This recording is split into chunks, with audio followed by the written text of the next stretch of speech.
때 그 박해가 일어나고 할 때 베드로는 산지 사방에 흩어진 초대 교인들 신방하기 위해서 신방을 하다가 고넬료를 하나님께서 이렇게 만나게 해주셨죠. 그래서 이방인들에게도 하나님이 동일하게 역사하심을 보게 됩니다. 바울 그리고 바나바는 전혀 다른 개념의 복음을 땅끝까지 확산시키고자 하는 선교적인 전도적인 차원에서의 출발을 안디옥 교회에서 출발하게 되는 겁니다. 이것이 베드로와 바울과의 출발의 포인트가 조금 달라요. 이제 우리는 오늘 저녁에 제2차 전도 여행을 만나게 됩니다. 그런데 출발은 과거의 사도행전 9장에 나타난 것처럼 베드로처럼 신방 가자 이것이었습니다. 우리가 가서 전도했던 그곳에 복음의 뿌리가 얼마나 내려드는지, 우리가 전번에 갔던 그 교회 지역들을 한번 순방하자. 이것이 바울이 바나바에게 제안한 내용입니다. 그래서 우리 권사님들이나 교회 사역자들이 우리가 신방하는 신방의 내용이 그러합니다.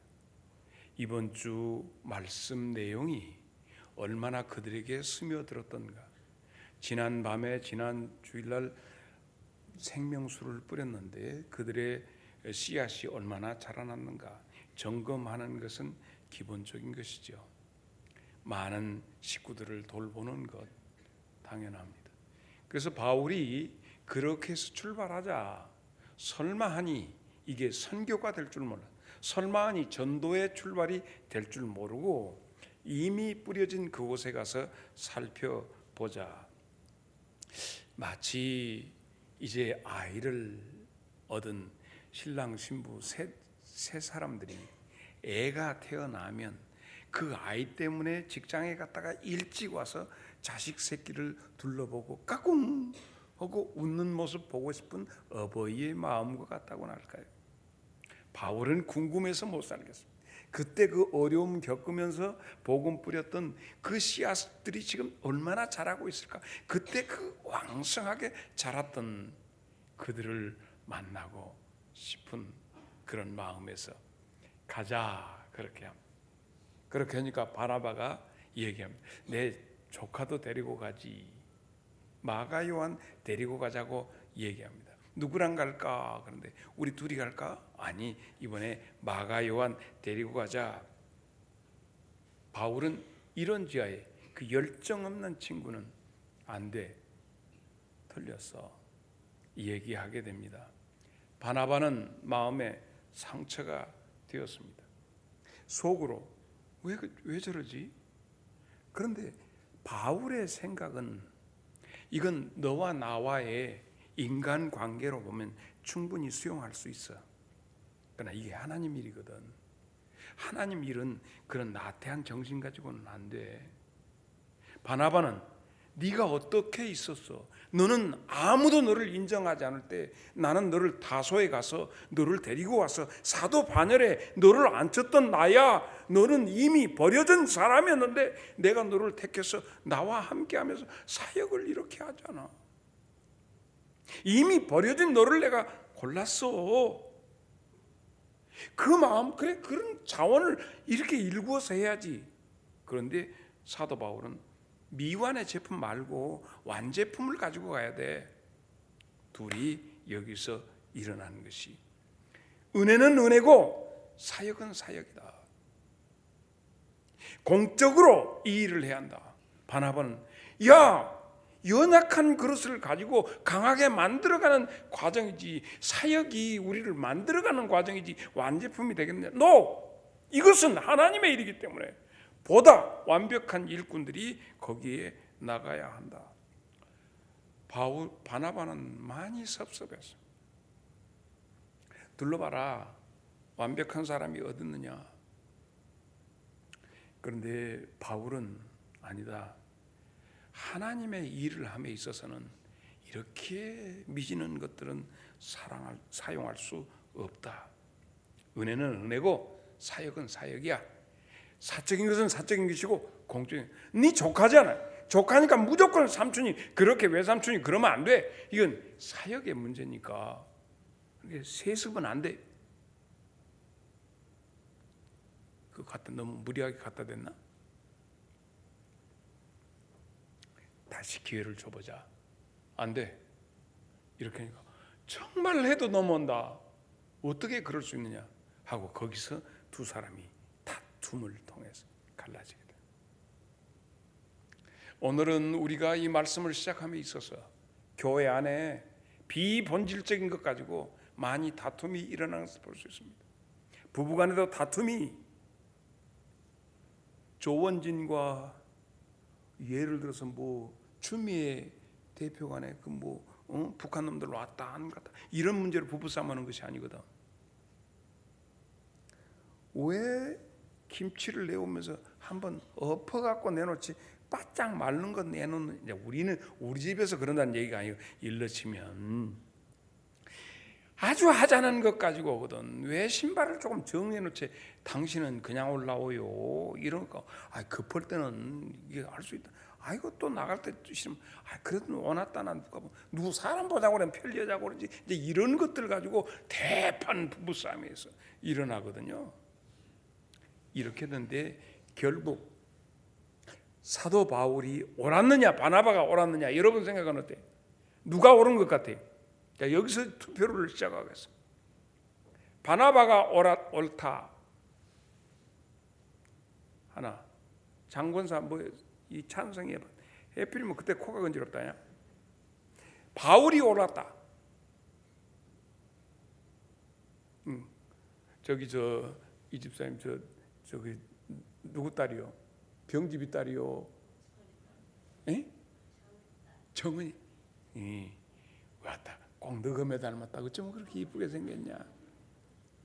그리고는 지가 손들은 거 아니라고. 누구도 옳지 않습니다. 그 누구도 틀리지 않습니다. 나중에 사도 바울이 자기가 순교할 쯤에 그는 디모데후서 4장 11절에 디모데후서 4장 11절 누가만 나와 함께 있느니라 네가 올 때 마가를 데리고 오나 그가 나의 일에 유익하니라. 아무 승자고 무슨 패자도 없습니다.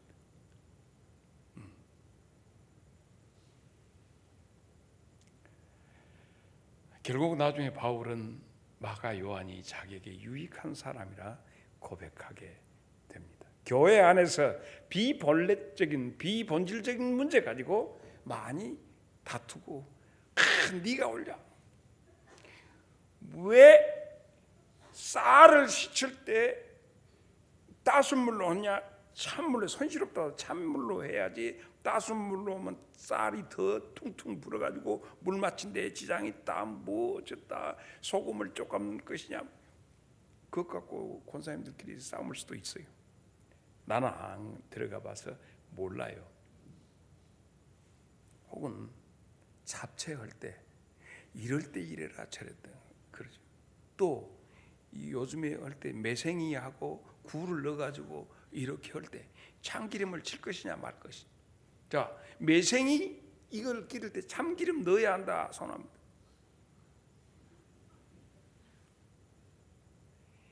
우리 한국의 이 아줌마들의 문제는 뭐든지 자신 없으면 참기름 쳐. 매생이는 매생이 다워야 하고 굴은 굴다. 그 바다 내음 그대로 나와야 해요. 근데 거기다 참기름 쳐갖고 어쩌자고 참기름으로 먹으라고. 그것이 이렇게 얘기할 수 있다는 얘기입니다.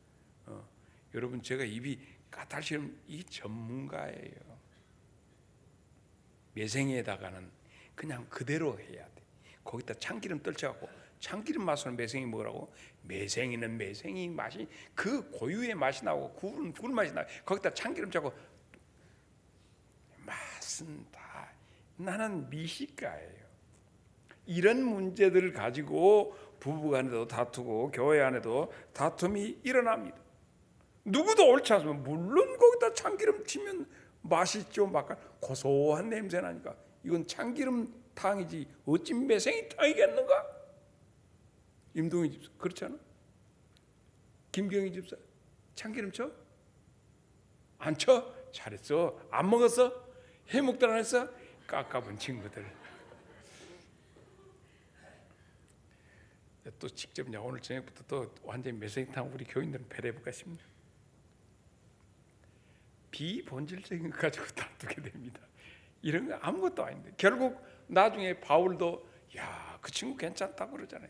길게 가서 보니까 하나님은 오늘 내 마음에 안 들더라도 하나님은 하나님의 사람들을 일구어서 그때 당시에 바울이 틀린 것도 아니요 바나바가 틀린 것도 아니요 아무도 다 하나님이 끝에 가서는 바울에게 붙여주시잖아요. 아무도 바울 곁에 없는데 마가 요한 좀 데리고 온나. 마지막 나에게 필요한 사람이다. 마가 요한이야말로 초대교회 당시에 아주 중요한 인물이었습니다. 그러나 그는 부각되지 않습니다. 그는 사도행전 12장 12절 깨닫고 마가라는 요한의 어머니 마리아의 집에 가니 여러 사람이 거기에서 모여서 기도하다. 이거 마가 요한의 다락방이에요. 25절 마가 요한이 바나바와 사울이 부조하는 일을 마치고 마가라는 요한을 데리고 예루살렘으로 돌아오다. 이 정도로 계속 가까이 두었던 사람. 그러면 바울은 바울대로 마가 요한을 쭉 지켜봤어요. 근데 야가 너무 이 자식이 부잣집 아들이어 가지고 애가 너무 물러하고 봤던 것 같아. 사도행전 15장 37절 그런데 바나바는 마가라 요한도 데리고자 해서 지금 싸움이 난 거예요. 이게 싸움이. 사도행전 1장 12절로 13절에 보면 제자들이 감람을 주님이 부활하신 다음에 거기서부터 예루살렘에 돌아와서 이사는 예루살렘에서 가까워 안식일에 가기에 알맞은 길에서 돌아와 가지고 들어가 그들이 유하는 다락방으로 올라가니 이게 마가 요한의 다락방이었던 거예요. 그 바나바의 누이 동생의 집이에요. 이게 바나바. 그 바나바는 이 마가 요한의 외삼촌인 거예요.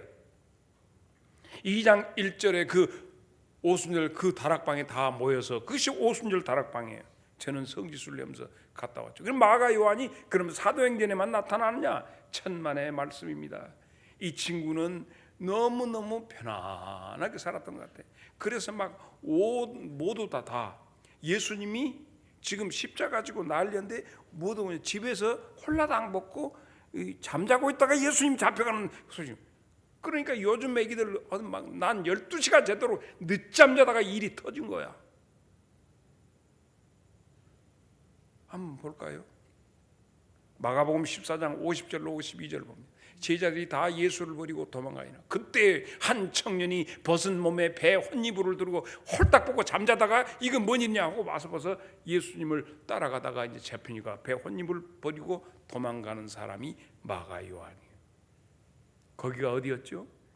예수님 최후의 만찬을 하셨던 마가 요한의 다락방에서 벌어진 일이죠. 집에서 잠자다가 난리가 났다 하는 소식 알려주려고 갔더니 다 도망가고 혼이불만 뒤집어 쓰고 쫓아가다가 너도 한 당이지 잡으니까 혼이불 놔두고 깨벗고 도망갔다는 이 친구야. 도망을 그때부터 가기 시작하더니만 전도여행 가다가 도망갔잖아요. 그러니 사도 바울 눈에 이게 들었어요. 저런 새끼는 어떤 놈의 내기가 약해 갖고 그냥 가보려고 하면 저 데리고 어떻게 가냐. 우리 가운데 우리 교인들 가운데도 약점이 보이고 연약한 부분이 보이는 교인들이 분명히 있습니다.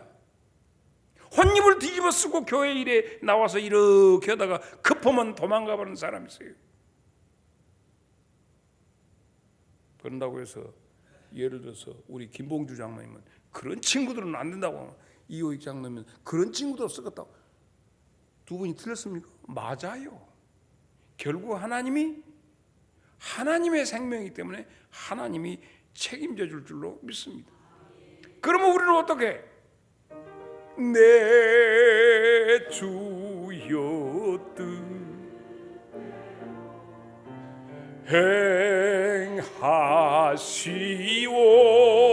행하시옵소서. 온 몸과 영혼을 다 주께 드리니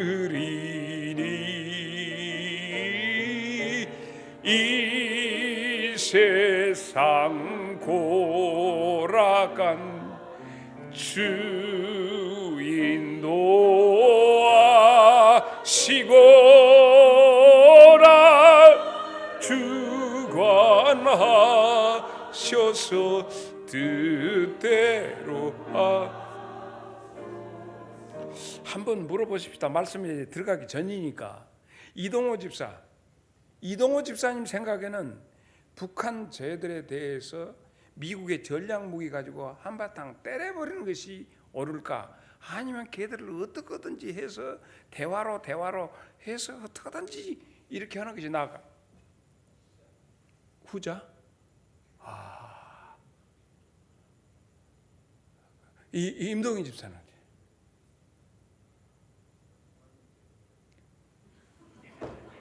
하나님. 박동희 집사, 응?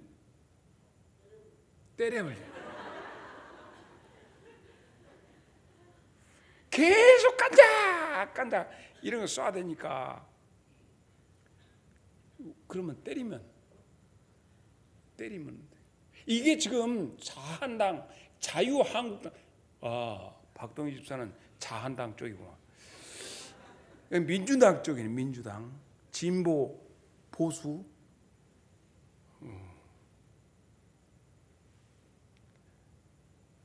답답한 느낌이 있습니다. 우리 국민들의 마음이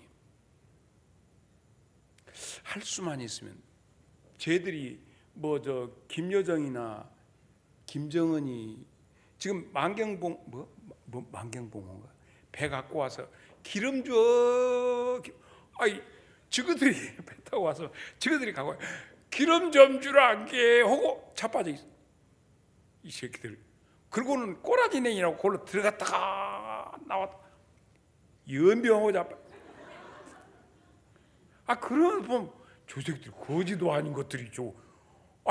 저거 타고 우리 생각에는 그러지요. 근데 크게 보세요. 작게 보면 이 새끼들 전부 그냥 쎄라 패서 이것들이 나만이 우리보다 훨씬 세구나 하고 손들여. 공기부양정 서해 쪽에다 놔두고 일시에 30분 40분 연평도 와서 공격해버리는 특수 부대 거기를 만들어버려. 하는 짓거리마다 두드려 패불고 싶지만은, 그런데 우리 전영숙 권사가 서울로 물건 띠러 가서 간디 박동희 집사같이 해가 두드려 패버렸어. 거기서 장사성포를 쏴버렸어. 거기는 우리 위성근 권사인데 김민희도 거기 살고 있어. 때려잡자 김일성 어쩌자 하고 있는데 거기서 몇 방 쐈고 한 3방 쐈어. 근데 묘하게 박동희 집사 딸이 있는 데다가 떨어져 버리고, 이 권사 딸하고 전 권사가 마치 거기 갔는데 정 권사 하고 있는데 거기다 때려버렸어. 우리 중에 몇이 죽여버리고 북한 이렇게 해갖고 우리가 해버리죠. 뭐 때문에 그러죠? 한 사람이라도, 국민 한 사람이라도 다치지 않고 할 수만 있으면, 시간과 모든 것이 들어가면서라도 할 수만 있으면 우리 동포 때려 패불면 거기는 북한 동포는 우리 동포 아닌가? 나 종북 좌빨인가? 나만의 우리 가족들 중에서 누구 하나 전부 세월호 죽는 거 이건 이도 아닐 것인데, 우리가 3번만 넘어가면 다 집안이 다 아는 사람들이 3번만 넘어가면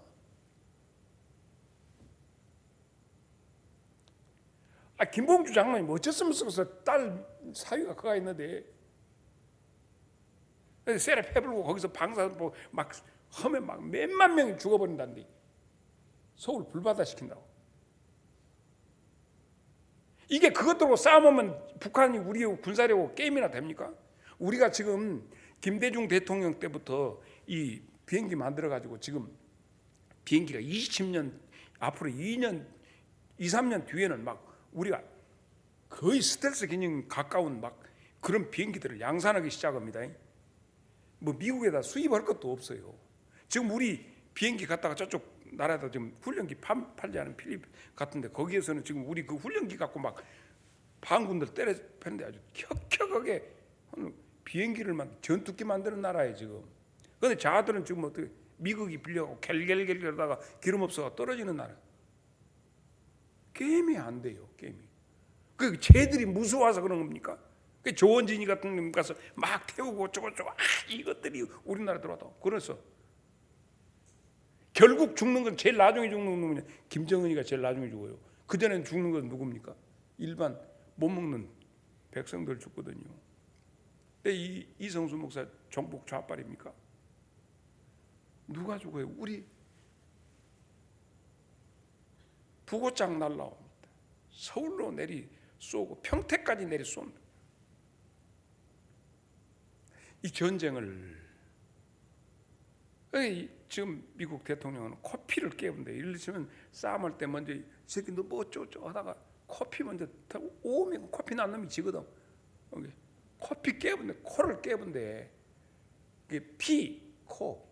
커피 내본다고 하는 작전을 북한에다 한대. 언제? 4월 달에. 지금 이 평창 끝나고 나서 군사작전 할 준비를 단단히 벼르고 있어. 이 김정은이를 벌벌 떨고 우리 전쟁을 그래가지고 지금 여동생까지 지금 내려본다니까. 커피 아니라 커피를 그렇게 일부에서는 김정은이가 있는 데다 뽕떨 잡자 뭐. 그래서 15분 20분 안에 북한에 있는 모든 90개 뭐 150개 그 군사 시설을 한 번에 쏴버린다는 거예요. 그런데 한 번에 다 할 수 없는 것이 방사선포에서 서울에다 대고 쏴버린다는 거예요. 너 죽고 나 죽자 하는 거예요. 그러고 우리 자식들, 우리 손지들 그리고 나면 우리가 전쟁이 이겼다고 그러면 미군이 그렇게 해갖고 군사작전권도 없는 우리나라에 미군이 해가지고 일단 북한 정권이 무너졌다고 봅시다. 그러면 미군이 북한에 들어가서 우리 남한 군대가 들어가서 이 통일 북진 공격하면 중공군이 가만히 있고 러시아가 가만히 있습니까? 아베는 전쟁이 한반도에서 일어나서 언능 때려버리라고. 그러면 왜 그때 한국동란 통해서 일본이 그렇게 돈 벌었으니까 여기서 전쟁이 일어나면 미군들이 전부 와서 막 군사기지 막 하면서 하게 나면 위안부 문제 어디 가냐? 독도는 우리 땅이라고 해버려 바로. 그래서 이미 중국은 어디까지 중국 땅, 어디까지 러시아 땅, 북한 잡아먹기로 이미 되어 있어요. 우리가 올라가서 어느 정도, 북한의 한 절반 정도는 그러고 나서 미국은 빠지겠다는 거예요. 그러게 날 때 이런 것을 전체적으로 볼 때 부에나 홍준표는 갖다 때려버려야 한다고 하는데 아무 대책 없는 존재. 나 이러다면 여러분 오늘 정치학 강의가 될 거예요. 자, 비본질적인 문제로 교회가 이렇게 하듯이 마찬가지입니다. 국민 정서에 허다하다 해도 연평도 두드러 맞으면서도 아무 대꾸도 못한 이 나라가 도대체 이게 나라냐? 자, 출발하겠습니다. 멋지네. 왜 이렇게 전반기가 길어는 출발을 했어요. 사도 바울이 지금 1차 전도 여행 했던 그곳을 돌아다보기 위해서 가는데 그 제일 먼저 그가 간 곳이 루스드라 교회를 가게 됩니다. 거기에서 이미 전에 1차 전도 여행 때 세례를 주었던, 그리고 거기서 만난 디모데라고 하는 사람을 바울이 지금 바울과 실라 디모데를 거기다 합류를 시키게 됩니다. 그래서 이 디모데, 자 사도행전 16장 1절로 3절을 봅니다. 바울이 더베와 루스드라에도 이름에 거기 디모데라 하는 제자가 있으니 그 어머니는 믿는 유대 여자요 아버지는 헬라인. 디모데는 루스드라와 이고니온에 있는 형제들에게도 칭찬을 받는 자다. 바울이 그를 데리고 떠나고자 할세 그 지역에 있는 유대인들로 말미암아 그를 데려가다가 할례를 행하니 이는 그 사람들이 그의 아버지는 헬라인 줄 다 알므로 할례를 거기서 행하게 됩니다. 그래서 제1차 전도여행 과정에 얻었던 디모데를 제2차 전도여행 때 합류시켜서 그래서 나가게 되는데, 그는 가는 데마다 1차 전도여행 끝나고 예루살렘 교회가 결정했던 중요한 사안들을 그들에게 설명하게 됩니다. 4절로 5절이죠. 여러 성에 다녀갈 때 예루살렘에 있는 사도와 장로들의 작정한 규례를 그들에게 주어 지키게 하니 이에 여러 교회가 믿음이 더 굳건해지고 수가 날마다 늘어가요. 신방을 이렇게 했습니다. 그런데 그들이 이상하게 이 전도여행, 그 신방여행을 계속 가려고 하는데 이상한 답보 상태가 되고 왠지 여정이 수월하지 아니에요. 그 왜 그럴까?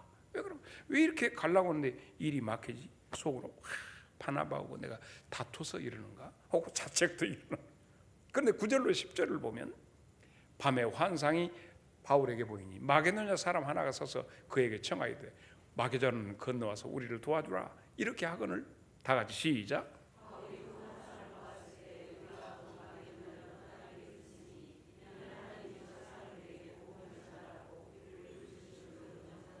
이렇게 해서 바울이 신방이 아니라 전도를 시작하게 되는 것이 마게도냐로, 다시 말해서 지금 말하는 유럽으로 복음이 넘어가는 계기입니다. 그러므로 제2차 전도여행은 아시아에서 하던 복음이 유럽으로 넘어가는 계기가 제2차 전도여행, 바울의 전도여행이다. 그런데 하나는 바나바는 거의 신방을 했고 바울은 신라와 더불어서 전도를 하게 되었습니다.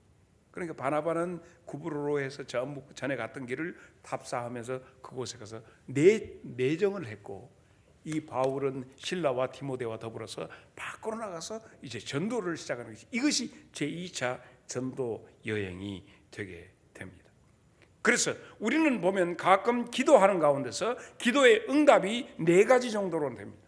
하나님 앞에 기도할 때 yes 하고 들어주심, 그렇다 하고 기도할 때 응답이 바로 오는 경우가 있고, 하나님 간절히 안 된다 하고 하나님이 노 하시는 응답도 응답입니다.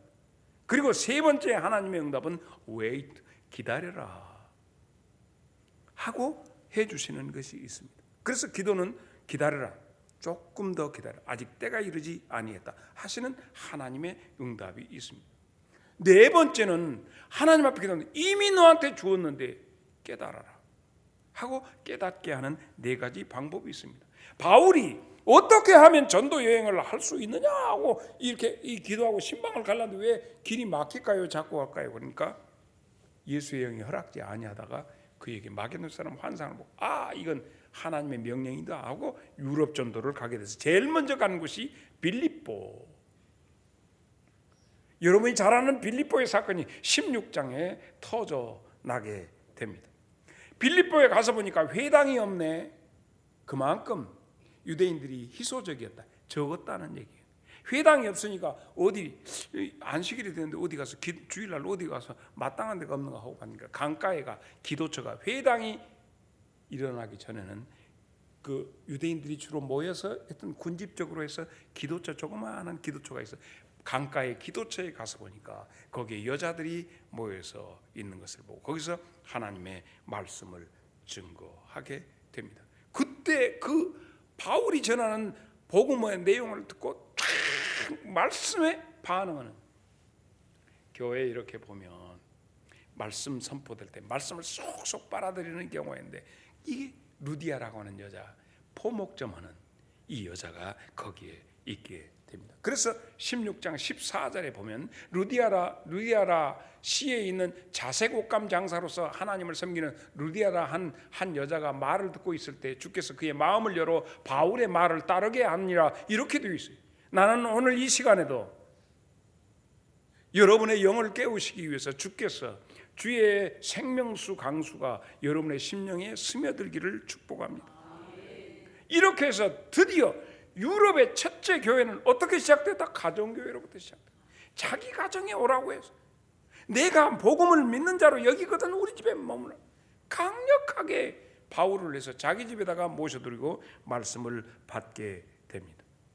그러고 나서 복음을 이제 거기를 키스테이션으로 해서 그 지역에 빌립보를 지역에 하면서 복음을 전하는데 귀신 들린 한 여자가 쫓아오면서 여종이 와서 당신들은 하나님의 큰 일꾼들이라고 그러고 하니까 성가셨어요. 그리고 그 여자의 형편이 너무 딱해서 귀신을 몰아내게 되니까 그 귀신을 통해서 점치는 것을 통해서 돈 벌었던 사람들이 바울을 신라를 갖다가 집어넣어서 감옥에 들어가서 뒤지게 두드려 맞고 그 속에 갇혀 있는데 바울이 얼마나 답답해. 바울 생각이 여러 가지 생각이 났겠죠. 두드려 맞으면서 스데반 생각도 났겠고 또 헤어졌던 바나바 생각도 나고 미안한 마음도 있고 주님 그러나 주님 이제 내가 살아도 하고 찬양을 하나님 앞에 올려드리게 되는 25절 26절입니다. 한밤중에 바울과 실라가 기도하고 하나님을 찬송하며 죄수들이 듣더라. 그렇게 됐는데 이에 갑자기 큰 지진이 나서 옥의 터가 움직이고 문이 척척척 열리고 사람들이 묶고는 수갑이 다 풀려져 버리고 이렇게 되니까 억울하고 답답하지만 거기에서 하나님 앞에 모든 것 내놓고 기도하는데 비로소 놀라운 일이지요. 뭐라고? 나는 주님의 일을 하고 주님은 나의 일을 하고. 할렐루야. 이 빌립보의 가장 중요한 메시지는 그겁니다. 나는 주님의 일을 하고 주님은 내 일을 하신다는 거예요. 이게 마태복음 6장 33절입니다. 그런즉 너희는 먼저 그의 나라와 그의 의를 구하라. 그리하면 이 모든 것이 너에게 너는 하나님이라고 하나님은 네 일하고. 이 빌립보 교회의 일이에요. 이 사도행전 16장 28절에 있는 말씀. 시작. 왜 바울이 이렇게 소리 지르게 됐죠? 이 일을 통해서 간수가 와서 나 죽어버려야겠다. 이거 내 책임을 다 못하고 자살을 하고 하니까 네 몸을 상하게 하지 마라. 우리 여기에 다 있다. 그래서 30절 내가 어떻게 해야 구원을 받겠습니까? 그러니까 31절로 32절 주 예수를 믿으라. 그리하면 너와 내 집이 구원을 얻으리라 하고 주의 말씀을 그 집 사람과 그 집에 있는 모든 사람에게 전하더라. 이렇게 된 거예요. 어디서? 처음 유럽에 들어간 동네에서 어떻게 가정교회를 중심으로 가정집을 중심으로 복음이 확산되다가 놀라운 일이 일어났어. 그러다 보니까 이제는 그 루디아뿐만 아니라 이제 감옥 간수까지도 예수님을 영접하게 되었어. 그러는데 이제 거기 갔다가 어디 객진놈들이 왔다고 두드려 패는 사람들 볼 때 아이 뭐 이건 놀라운 일이 있어가지고 막 그랬다고 간수까지 해서 아 이 사람이 이렇게다. 그러면 야 살짝 보내버려라. 그러니까 사도 바울이랑 여기 누구들이 지금 로마 사람들 두드려 패놓고 그냥 살짝 밑구녕으로 보내버려야 공개적으로 우세해놓고 그래야 하고 우리는 그렇게는 안 나갈란다. 37절로 40절 바울이 로마 사람인 우리를 죄도 정하지 않고 공중 앞에서 이렇게 때리고 옥에 가두었다가 이제는 가만히 내보내려고 하냐? 아니요 못해. 그들이 와서 친히 나를 때는 여기서 제일 오야 빌립보 시내에 제일 오야붕 일이 와서 우리를 모시고 나가야 돼. 부하들이 이 말을 상관들에게 보고하니 그들이 로마 사람이라는 말을 듣고는 이제 떨어버린 거예요. 와서 아유 제발 나가주십시오 이렇게 청하니 두 사람이 옥에서 나와 루디아 집에 들어가서 형제들 만나보고 위로하고 갔다 하는 얘기예요. 여러분 이것이 전도여행 2차 전도여행 첫 집 이 빌립보 지역입니다. 그래서 그들이 어디로 가죠? 데살로니가와 베레아로 가게 됩니다. 다시금 빌립보에서 사람들이 거기 와서 이렇게 하니까 유대인들이 방해하고 데살로니가에 3주간 있었어요. 3주간 있는데 데살로니가는 어떤 주제가 무엇이었냐면 주님의 재림에 대해서 이상하니 사도 바울에게 그 데살로니가 지역에 가서는 주님이 다시 오실 것이 감동되어서 말씀이 주로 그러니까 어디서는 주님이 십자가의 사건, 주님의 부활에 대해서 이렇게 증거했지만 똑같은 드라마지만 어느 지역에 가서는 주님의 재림에 대해서 메시지가 강하게 나갔습니다.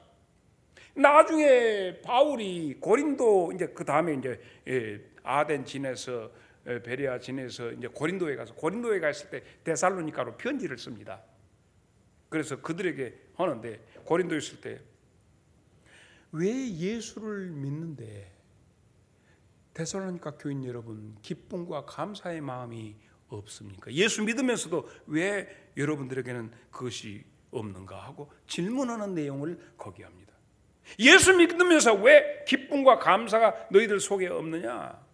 이렇게 여러분, 우리가 데살로니가 전서 보면은 주님의 재림에 대해서 너무 시원하게 다 제대로 보여주고 있죠. 그런데도 왜 예수 믿으면서 기쁨과 감사가 없냐? 그러면서 이 문제에 대해서 편지 쓰면서 데살로니가 전서 5장 16절로 18절 항상 기뻐하라. 기쁨이 있기를 원하면 쉬지 말고 기도하라. 범사에 감사하라. 이것이 그리스도 예수 안에서 너희를 향하신 하나님의 뜻이다. 그리고 쉬지 않고 기도함으로 너희에게 기쁨이 생기고 그 기쁨이 감사로 화해서 주님 앞에 감사하는 신앙인이 될 것이다. 예수 믿으면서도 기쁨과 감사가 없는 사람, 기도가 없기 때문에 그렇다. 기도하는 사람에게는 기쁨이 기도를 통해서 깨우쳐 주시니까. 이렇게 한데 끊임없이 유대인들이 와서 또 박해를 시작합니다. 그래서 바울과 그 일행들이 어디로? 베레아로 넘어가게 됩니다. 어디에서? 데살로니가에서. 그래서 데살로니가 전후서가 있어요. 그래서 어디로 갔다? 베레아로 갔다. 17장 11절쯤에 나옵니다. 베레아에 있는 사람들은 데살로니가에 있는 사람들보다 더 너그러워서, 옛날은 신사적이어서 그러기는 더 너그러워서 간절한 마음으로 성경을 받고 말씀을 받고 이것이 정말로 그런가 해서 날마다 성경을 읽는 사람들이다. 그러므로 성경 말씀을 심독하고 정독하고 묵상하는 사람들은 어떤 사람이 된다? 너그러운 사람이 된다. 훨씬 사람들이 말씀에 안기게 되면 교양이 있어진다. 영적인 교양이 있어진다는 말씀의 내용입니다. 이렇게 있는데 또 거기까지 하니까 바울 혼자 아덴으로 갑니다. 아덴으로. 이것이 세 번째 아덴으로 갑니다. 아테네에 지금 바울 혼자 도착하고 거기에 누구? 실라와 디모데가 남아서 베레아 사람들 마지막 뒷정리를 하는 거예요.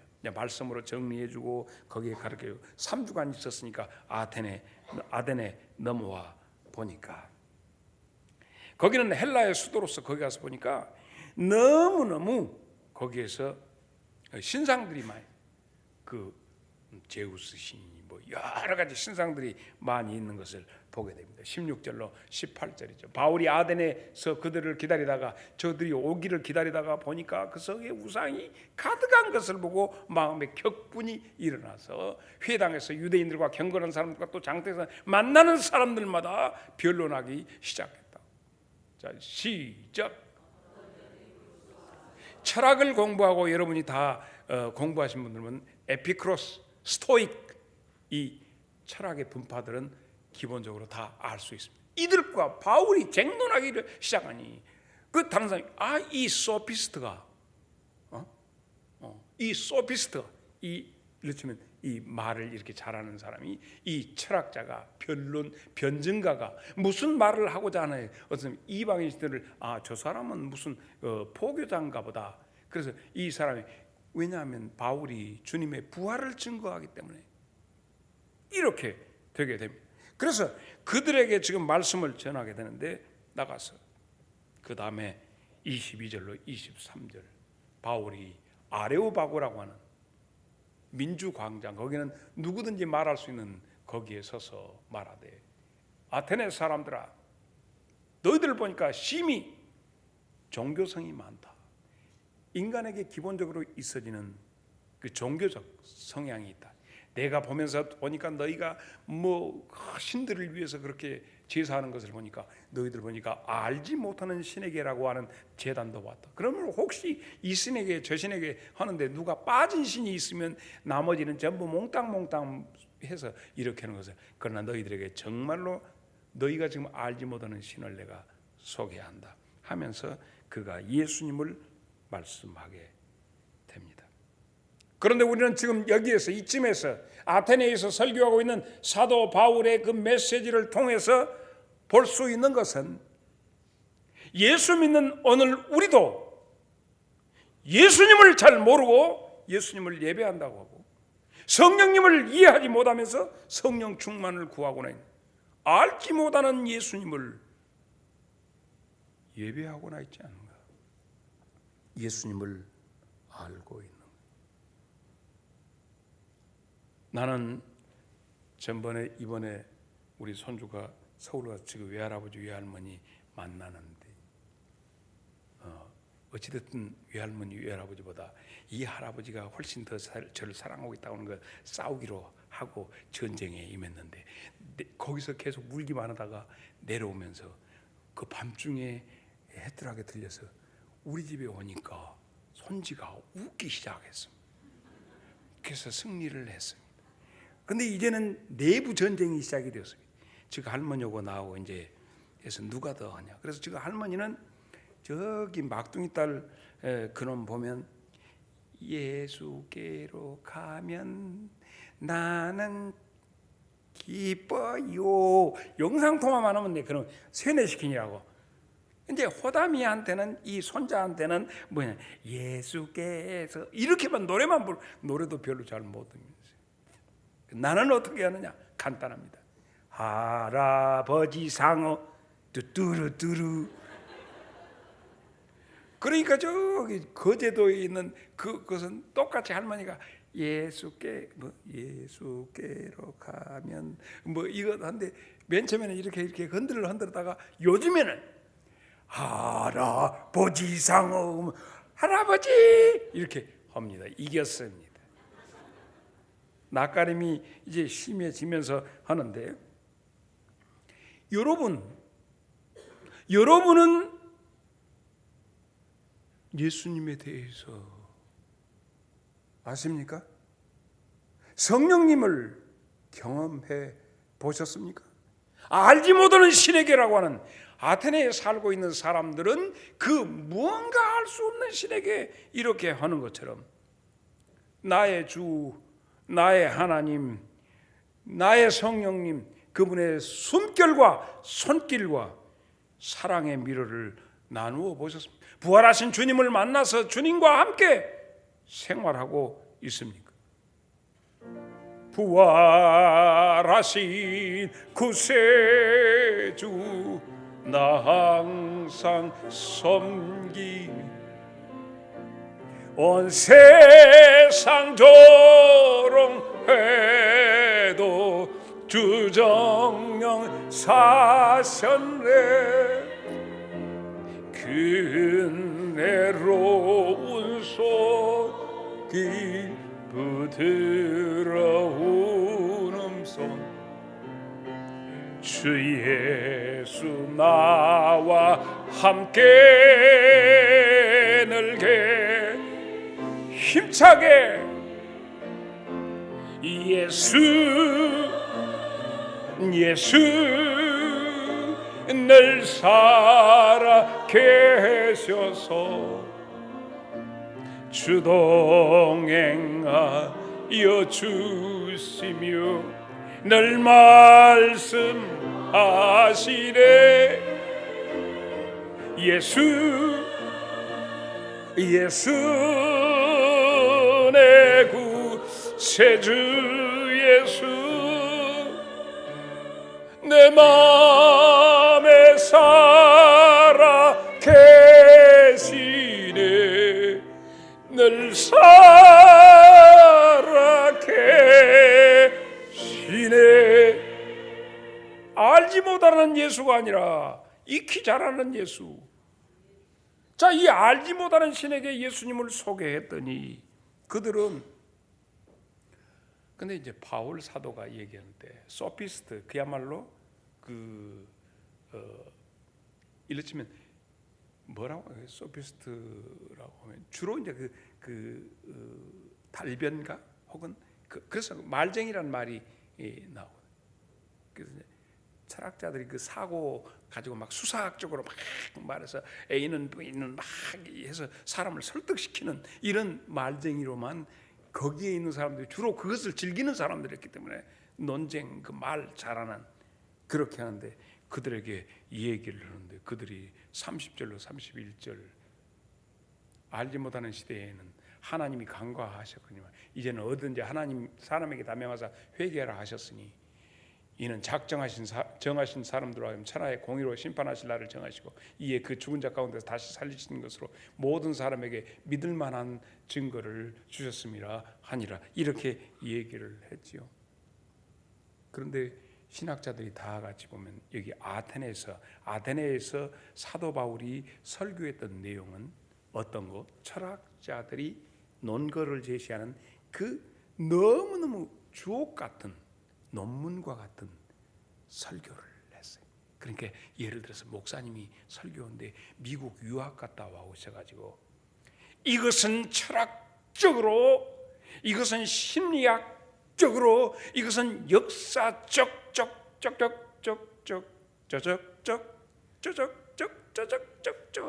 이런 식으로 전부 학문적으로 설교가 되었던 거예요. 그러다 보니까 거기를 듣는 청중들이 야, 이 새끼 정말 너무 수사학적으로 이게 말이 참 논리정연하다 이렇게 들었던 32절로 34절. 그들이 죽은 자의 부활을 듣고 어떤 사람은 조롱하고 어떤 사람은 이 일에 대해서 네 말 다시 한번 들어보면 야, 뭐 말이 이치가 된다. 이에 바울이 그들 가운데 떠나매 어떻게 되었죠? 몇 사람이 그를 가까이하여 믿으니 그 중에는 아레오바고 관리 디오누시오 또 다말이라 하는 여자와 또 몇 사람들이 있어.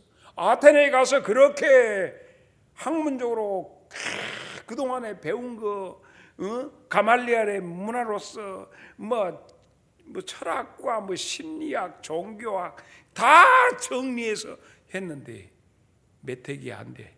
전도.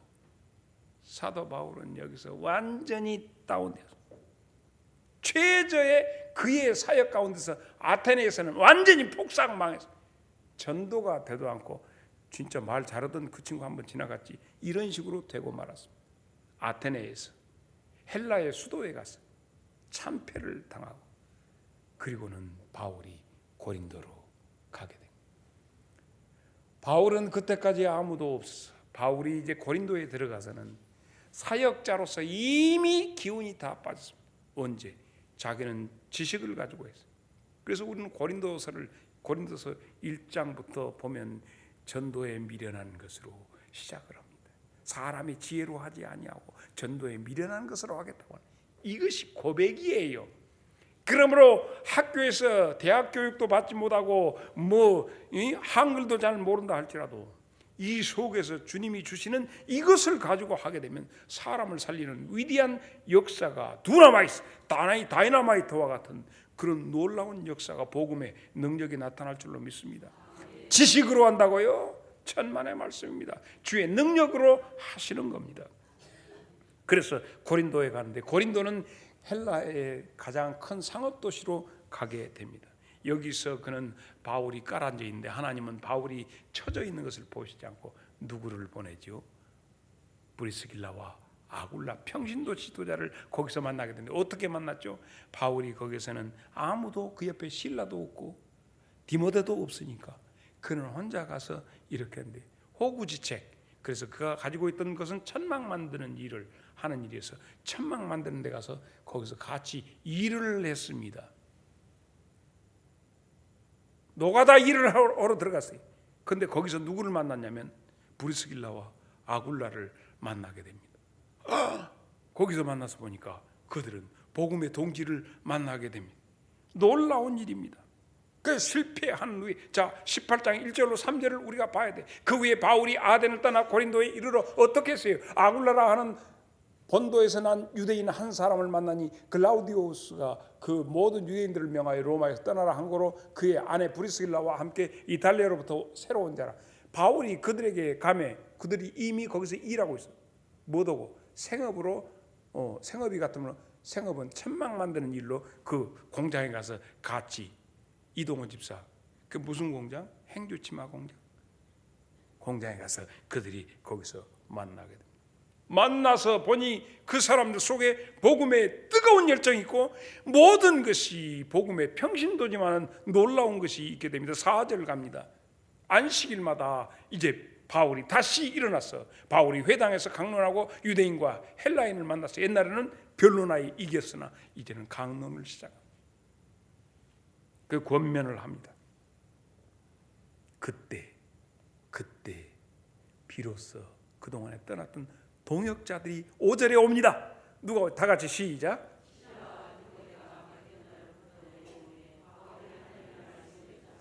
여기서 재밌는 거예요. 여기에서 하나님은 혼자 나가서 아덴에 가서 다 하고, 근데 지금 베리아에 남아 있는데 혼자 나가서 아덴에 가서 오고 고린도도 혼자 와서 있는데 하나님께서 사람을 붙여줘, 동역자를 붙여주고. 그러게 베리아에서 이제 지금 실라와 디모데가 오니까 여기서 가장 큰 메시지가 있습니다. 실라와 디모데가 마게도냐로부터 내려오매 바울이 하나님의 말씀에 붙잡혀, 여기가 중요한 거예요. 말씀에 붙잡혀 유대인들에게 예수는 그리스도라 밝히 증언하니 6절까지 가버려요. 시작.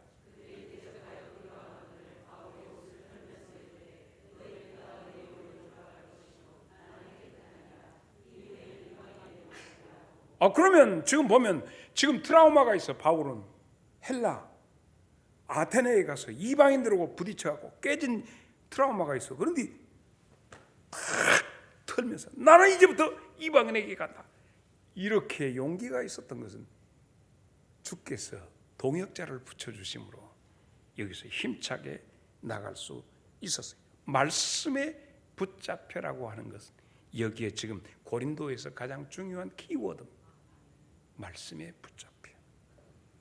그래서 얼마나 1년 6개월 동안이나 오랜 기간 동안 고린도에 머물러 있게 됩니다. 9절로 10절을 봅니다. 밤에 주께서 환상 가운데 바울에게 말씀하여 두려워하지 말며 침묵하지 말고 말하라.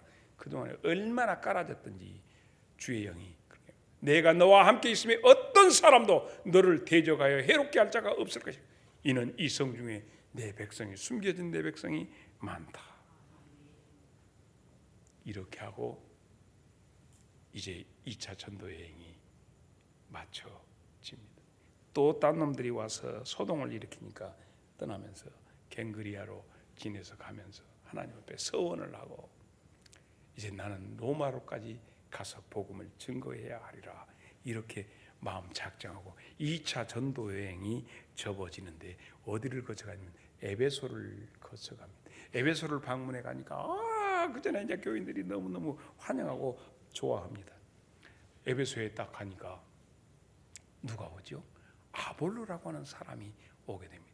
아볼로라는 사람이 오는데 그는 세례 요한의 세례까지 알면서 복음의 기초 단계를, 그래 몽학 선생과 같이 일로 치면 그것같이 그렇게 하는데 아직 예수 그리스도에 대해서 알지 못하는 사람을 만나게 됩니다. 이것이 18장 24절로 25절에 있습니다. 알렉산드리아에 난 아볼로라 하는 유대인이 에베소에 이르니 이 사람은 언변이 좋고 성경에 능통한 사람이라. 그가 일찍이 주의 도를 배워 열심으로 예수에 관한 것을 자세히 알지만은 어디까지? 세례 요한까지만, 요한의 세례를 여기까지만 알아. 예수에 관해서, 자 여러분 여기서 중요한 것은 예수에 관해서와 예수 그리스도를 얘기하는 거예요. 예수에 관해서는 객관적으로 예수에 관해서는 이렇게 그분이 오시면 이렇게 한다더라 하는 것을 관해서야. 그러나 예수 그리스도를 말하는 것은 내가 예수 안에서 말하는 거예요. 그러니까 아볼로가 지금 이런 상태에 있어. 고린도에서 그때 누가 건너오냐면 고린도에서 아굴라 부부가 넘어오게 됩니다. 그래서 사도 바울이 아굴라 부부를, 그들을 가만히 보고 이 아볼로가 하는 얘기를 듣고 아굴라 부부가 미스터 아굴라씨 잠깐 볼까요?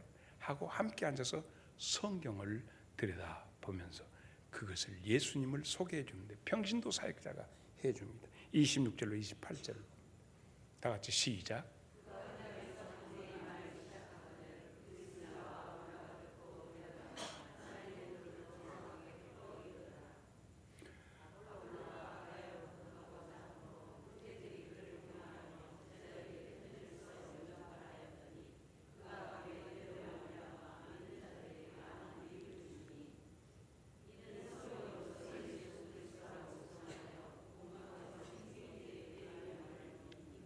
아굴라가 복음의 맥이 터진 거예요. 구역 예배의 정신도 이와 같아야 합니다.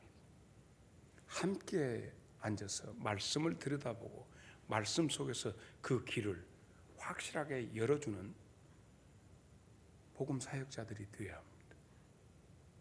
앉아서 놀고 하는 것이 아니라 그 속에서 말씀에 가장 무엇 때문에 우리가 교회 모이는데, 어디 모여서 값개가 없어 어디 밥 먹고 개 만들어 가지고 놀고 친하고 어울리려고 친교하기 위해서?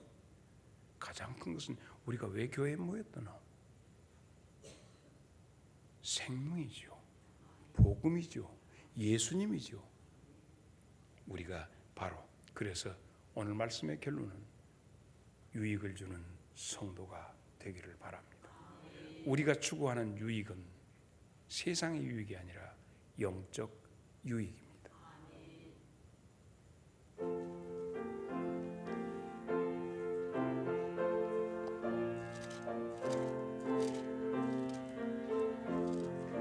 예수 말씀하시기를 누가 오늘 일할까? 곡식 네가 거둘 때니 누가 추수하리요? 후한 상을 주시려고 일할 사람 부르니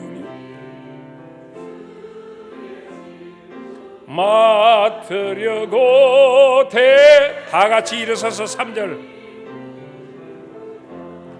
죽을 사람 구하라고 예수 너를 부르니 힘이 없어 못한다고 핑계하지 말아라. 주가 주신 기쁜 바타 항상 기뻐 지키고 부르실 때 대답할 말라를 보내 주소서. 우리 주님 예수 그리스도의 은혜와 하나님 우리 아버지의 그 크신 사랑하심과 성령님의 감화와 감동 그리고 교통하심이 오늘